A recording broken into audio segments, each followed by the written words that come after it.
हे तात्यांनी लिहिलेलं आत्मकथन आणि या पुस्तकाचा हा आगळा वेगळा प्रकाशन सोहळा. बहुतेक हा एक वेगळा सोहळा आहे आणि या सोहळ्याकरता तात्यांच्या कुटुंबियांचं, त्यांच्या स्नेहांचं आणि त्यांच्या मित्रांचं मी मनपूर्वक स्वागत करतो. कार्यक्रमाची सुरुवात आपण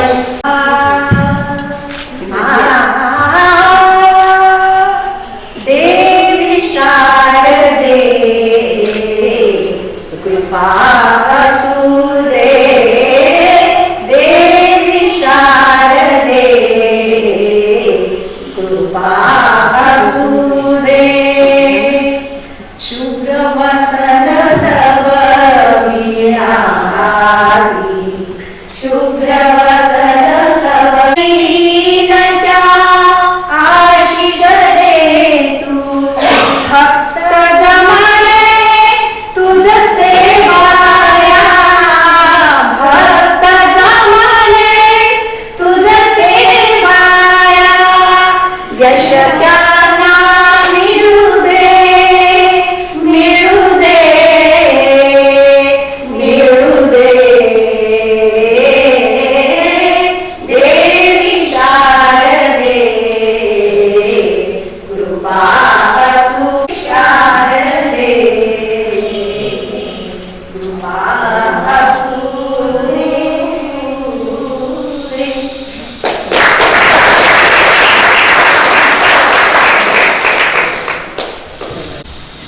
कवितेचं नाव आहे तात्या यांच्या निमित्ताने.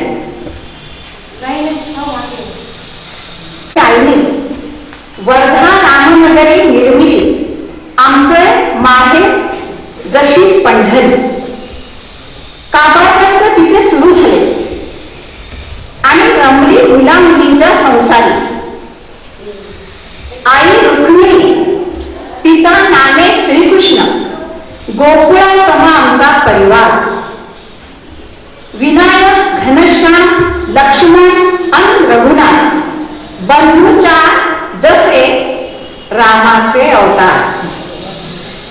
आम्हा 5 बहिणींना लाभले त्यांचे आशीर्वादी संस्कार. त्यागमूर्ती भाऊनी आमच्या वहिनी, म्हणूनच आम्हा मिळाले सुखाचे जीवन संसार. बुद्धिमान रघुनाथ तात्या, बुद्धिमान रघुनाथ तात्या, तात्या मराठीतला मेरिट होता. बुद्धिमान रघुनाथ तात्या, सेवाभावी मातृभक्त जैसा कुंडली, संसारी प्रामाणिक कामसू आणि नित्य राखतो स्नेहीगणांशी जवळीक.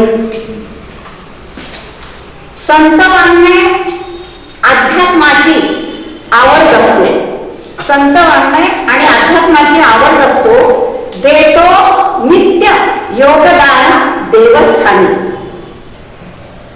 देवाचा भारतीय संस्कृती ही 2 पुस्तके प्रकाशित केली आहेत त्यांनी.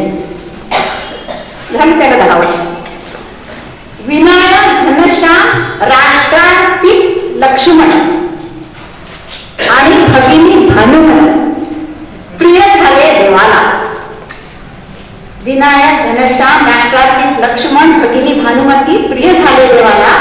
प्रिय पत्नी सीता तथा नलिनी नामे, प्रिय पत्नी सीता तथा नलिनी नामे मधूनच सोडून गेली इहलोकाला. कन्यापुत्र तात्याचे असती सुखी, सुशिक्षित, सुस्वभावी आणि सुसंस्कारी. पितृचरण वंदण्यासाठी उपस्थित असती तात्या यांच्या प्रकाशना अवसरी. मुंबईत राहती बाबा वहिनी त्या मनाने निश्चित इथे पोहोचल्या आहेत. इथे स्वर्गातून पाहती अण्णा वहिनी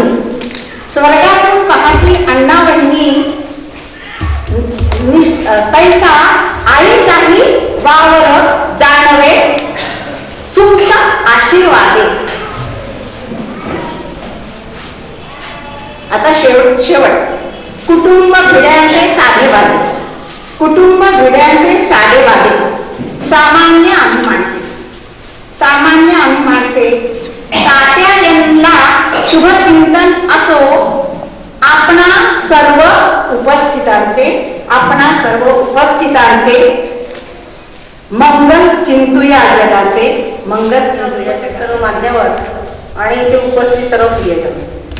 आपण आज इथे तात्या भिडे यांच्या आत्मकथनाच्या प्रकाशन समारंभाला उपस्थित आहोत.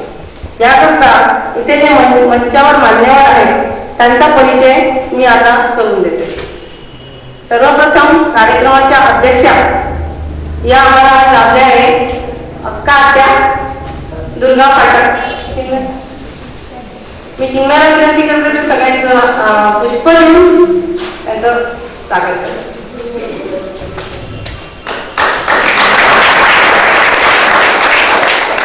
अक्का आत्या या आमच्या नात्याच्या पाठच्या बहीण आणि यांचा हल्लीमुक्काम तो वर्धेला.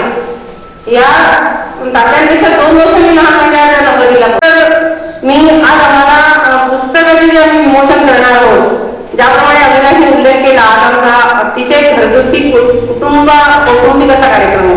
त्यामुळे आज आम्ही आमचे तात्यांचं जे पुस्तक आहे त्याचं विमोचन करायला आम्ही श्रीयुत भाऊसाहेब विकम यांना आमंत्रित केलेलं आहे. हे तात्यांचे ज्येष्ठ नाव आहे. हे तर यांचं सध्या मुक्काम नाशिकला आणि हे प्रसिद्ध उद्योजक आहे. पण आता 2012 मध्ये त्यांनी सर्व उद्योगातून आपली निवृत्ती स्वीकारली आहे. शैक्षणिक आणि पूर्ण निवृत्ती स्वीकारल्यावर त्यांनी स्वतःला समाज कार्यामध्ये झोकून दिलेलं आहे. सध्या ते नाशिकला विवेकानंद केंद्रात आपली सेवा देतात आणि जनकल्याण रक्तपेढीमध्ये पण आपली सेवा देतात. मी त्यांचं पण स्वागत करते. त्यानंतर निवेदिता भिडे, तिला हे आपण यांचे आपण सर्वांची परिचित आहात.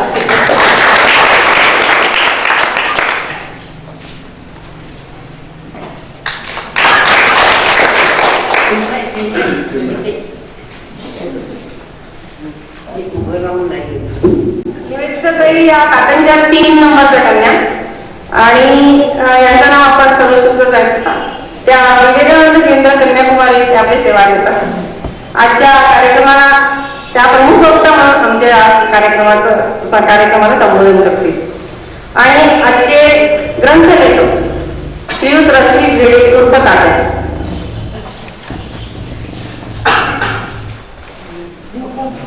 तुम्ही मोठून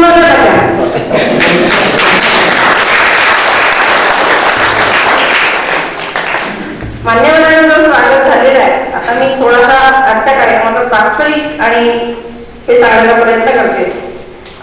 आजचे रश्मी भिडे तात्या हे सगळे आपण सगळे त्यांच्याशी परिचित आहोतच. आज तात्यांचं वय तात्यांनी 91 पूर्ण केलेलं आहे ऑक्टोबर महिन्यामध्ये. त्यांची नंबरदारी चांगली झाली आणि जसं आपल्या इथे असं होतं की एक वेळानंतर आपण त्यांचे वाढदिवस साजरे करतो, पण तात्यांना ते मान्य नव्हतं की कोणत्याही स्वरूपात माझं कुठेही काही प्रगट स्वरूपात सादर करावं हे त्यांना मान्य नाही. त्याच्यामुळे त्यांच्या त्या साधेपणाला घेऊन आम्ही जे काही जणांना आवडेल त्या पद्धतीनेच करायचं ठरवलं. तरी पण त्यांची शाखा वाजवणे वगैरे नको ही झालेली आहे 90 वर्षाची चालली. पण त्यांचं आपल्या परिवाराबद्दल मी सांगते.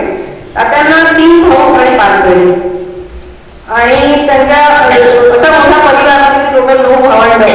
तात्यांच्या वडिलांचे खूपच लवकर निधन झाले, म्हणजे त्यांच्या वयाच्या 50व्या वर्षी. आणि तात्यांचे जे मोठे भाऊ होते अण्णा तेव्हा फक्त 25 वर्षाचे होते. आणि शिलाचे आता त्यांनी आपल्याला कविता म्हणून दाखवली ती केवळ 2 वर्षाची होती. तर या पूर्ण कुटुंबाला त्यावेळेला आजच्यासारखं कुठेही आर्थिक सहाय्य नसताना, कारण त्याकाळी निवृत्ती वेतन किंवा कुठे मागे काही शेतीवाडी किंवा घर अशा प्रकारचं काही नसताना या सर्व भावंडांनी आर्थिक गरिबीतून म्हणजे गरिबीतूनच वर आणलं, स्वतःच्या पायावर सगळं उभं केलं. तर हा त्यांच्या परिवारानंतर तात्यांचा परिवार हा पण मोठा परिवार. तात्यांना 4 मुली आणि 3 मुलं. आणि त्यांनी त्यांची नोकरी जी त्यांनी पूर्ण नाही केली, 31 वर्षी लागली. जसं आता त्यांनी उल्लेख केला तात्या त्यावेळी 10वी मध्ये मेरिट स्टुडंट होते आणि त्याच्यानंतर त्यांनी झाल्यावर आपण प्रत्येकाची अशी असते इच्छा की आपण काय शिकायला हवं काय नाही, पण त्यांनी आपल्या कौटुंबिक जबाबदारीला प्राधान्य देऊन त्यांनी त्या प्रकारे आपल्या शिक्षणाकडे जास्त लक्ष देतात. त्याकडे त्यांना नोकरीची गरज असल्याने तर तिकडे त्यांनी प्राधान्य दिलं आणि पुस्तकामध्ये त्यांनी जवळजवळ 38 पुस्तके खरेदी केली. आपल्या पुस्तकातून त्यांनी त्यांचे संपूर्ण जीवन उलगडून दाखवण्याचा प्रयत्न केला.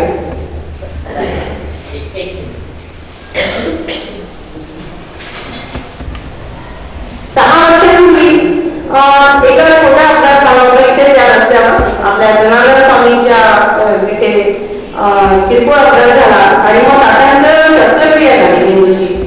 त्यानंतर तात्या बरेच दिवस बेशुद्ध होते आणि त्यानंतर तात्या पूर्ववत झाले. तात्यांना म्हणजे त्यानंतर आपल्याला मिळालेलं आयुष्य ही एक संधी त्यांनी मानली आणि पुस्तक ते असं करत असताना 1 वर्ष झालं आणि विवेकानंद केंद्राचे कार्यकर्ते गोपाळजी म्हणून तात्यांची खूप स्नेही आणि विवेकानंद केंद्राचे कार्यकर्ते त्यांनी त्यांना आग्रह केला की तात्या तुम्हाला ही संधी मिळाली आहे आणि तुम्ही या संधीचा फायदा घ्या आणि तुमचं जीवनपट आम्हाला उलगडून दाखवा. तात्यांनी ते मनावर घेतलं आणि तात्यांनी हे त्यांचं आत्मचरित्र 2008 साली लिहून 2010 साली कंप्लीट केलं.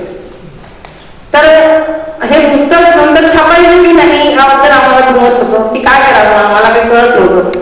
पण मग तात्यांनी जुलैमध्ये सांगितलं की नाही मला हे पुस्तक स्वरूपात आणायचं आहे आणि मग आम्ही याकरता सगळ्यांनी प्रयत्न सुरू केले. कारण तात्यानी ते लिहिलं होतं ते आणण्याकरता आम्हाला सगळ्यात जास्त मदत झाली ती माझी नणंद अक्कलपिता उठून आणायची बरोबर. ती सध्या तिथे वास्तव्य अमेरिकेमध्ये आहे. ती PhD करता गेली होती 5 वर्षासाठी आणि आता अंतिमच्या PhD.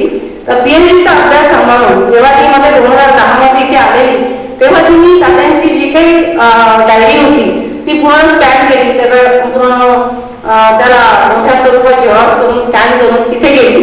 त्याच्यानंतर त्यांनी पूर्ण मराठी टाईप केलं आणि मग जुलै महिन्यानंतर जेव्हा तात्यांनी सांगितलं की आता मला पुस्तक स्वरूपात छापायचं आहे मग त्याच्यामध्ये पुढे व्याकरणाच्या चुका आणि तात्यांनी काय त्यांना म्हणायचं आहे हे त्यांच्याकडून समजून घेऊन आम्ही मग ते म्हणजे त्या पुस्तकाचं स्वरूप आणलं. त्यानंतर महत्त्वाचं काम केलं आहे निवेदिता ताईंनी कारण त्याचं एडिटिंग तिने केलं आहे पुस्तकाचं. आज हे पुस्तक आपल्यासमोर आणताना आम्हाला फार आनंद होतोय. या पुस्तकातून तात्यांनी जे म्हणलंय तर आपल्याला 50-60 वर्षापूर्वीची समाजाची स्थिती कशी होती त्याची फार चांगली झलक मिळते जी आपण आजकाल म्हणजे विचार करू शकत नाही त्यावेळी कशी परिस्थिती होती. त्यानंतर सरकारी कार्यालयातील संकट कसं होतं स्पेशली पोस्टाने नावाची पद्धत. कारण आता आम्ही पण सरकारी काम करतो आणि आम्हाला फार आश्चर्य वाटतं की हे इतक्या म्हणजे किती म्हणजे काय म्हणतात सूक्ष्मतेने काम करायचे लोक. छोट्या छोट्या गोष्टीचा कुठेही नजर नाही झाली पाहिजे त्यांच्यावरती फार लोड होतं असं माझं मत आहे. आता त्या सरकारी लोकांबद्दल की अशी भावना आहे की लोक काही काम म्हणजे त्यामुळे आम्हाला असं वाटतं की खरंच त्यांना त्याकडे फार जास्त काम होतं किंवा सगळ्याची गोष्टी करते की तात्यांचा जो असा पिंड आहे काम करण्याचा त्यामुळे पण ते तसं वाटलं असेल. त्यानंतर या पुस्तकातून आपल्याला कार्याच्या मध्यमवर्गीय कुटुंबाचे निर्णय प्रसंग आणि याविषयी माहिती मिळते. हे पुस्तक लिहिण्यानंतर त्याचा दृष्टिकोन काय आणि अन्य विचार काय हे आमचा मुख्य वक्ता आपल्याला सांगतील. हे एवढंच बोलून मी माझे संपतो. धन्यवाद.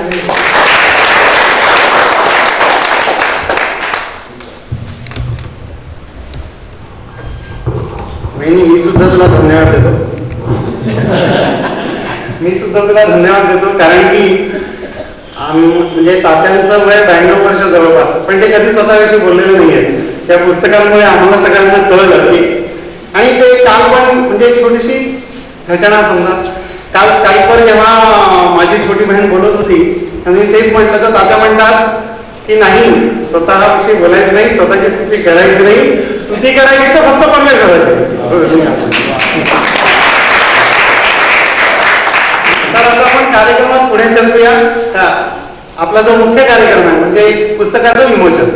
तर मी भाऊसाहेबांना विनंती करतो की त्यांनी पुस्तकाचं विमोचन करावं.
पुस्तकाचा मुख्य लक्ष कसं असावं हा खरंच प्रश्न पडला होता.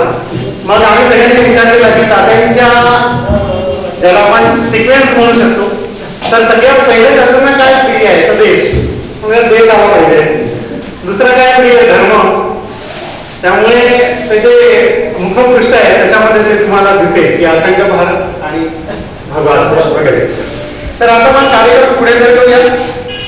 आमची मोठी बहीण आणि तात्यांची पुतळी श्रीमती सुजलाताई भावे यांना मी विनंती करतो की त्यांनी तात्यांविषयी थोडेसे 4 शब्द.